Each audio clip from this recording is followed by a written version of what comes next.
do you think? Less talk, less sleep, less food, Yeah. and less interaction with people, and more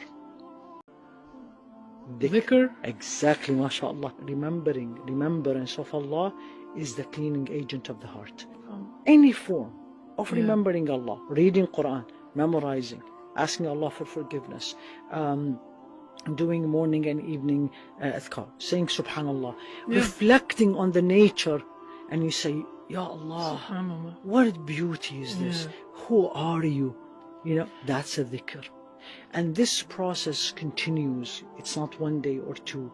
And you will see yourself gradually changing, much more calmer, much more appreciative of what Allah gave you, less complaining, which is the problem of these days. Less complaining, less attached to the material things. If you have it, alhamdulillah. If you don't have it, alhamdulillah.